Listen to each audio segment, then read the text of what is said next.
Now then, all this cold, wet weather might have you already thinking about your holidays, maybe. Yeah, I thought so. But if you weren't allowed to fly there and you had to use, say, public transport, would that change where you'd go? Well, it would take forever. We went to New York last year and to Canada for a family birthday, but we wouldn't have had long enough to do that trip by boat. Yeah, and I went on a short break to Italy, but travelling by bus would have been a serious pain.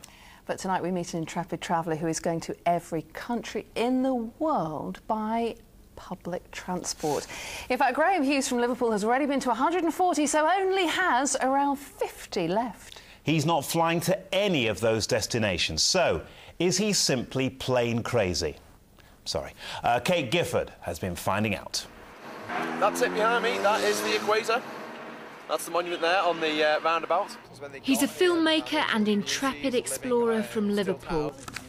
Graham Hughes' quest is to visit every country in the world using only public transport. You know when we were in Hoi Hoi? Yeah, that was about the Tropic of Capricorn around there. So we've come from the Tropic of Capricorn all the way to the equator in less than a week on buses. No planes allowed. Graham is more than 3/4 of the way into his epic quest and has set foot in 142 countries.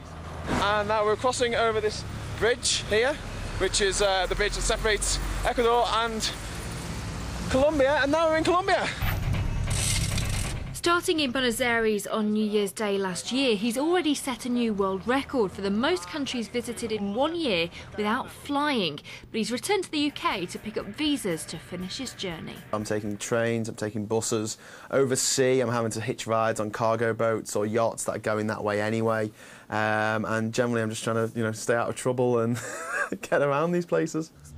But the trip's not been trouble-free. Graham was arrested trying to cross the Russian border and was detained in jail without charge in Africa. I did take a fisherman's boat 300 miles over open ocean in the Atlantic from Senegal to Cape Verde, which wasn't such a good idea because when I arrived they thought I was a people smuggler and they put me in jail for a week. When things like that happen, it can be a bit difficult. And he's learning some important lessons. Wherever you are in the world, the north is always more friendly than the south. This is Mario. Hello, people of England. Something that's amazed me actually while I've been travelling is how famous Liverpool is. It's awesome. I mean, I've been to little villages in Africa that take me 2 days to get to in a dirt track, and there's people walking around with Liverpool shirts on. I'm in Cuba! But it'll be a while until Graham returns home to Liverpool. He's got 58 more countries to go. Kate Gifford, Granada reports.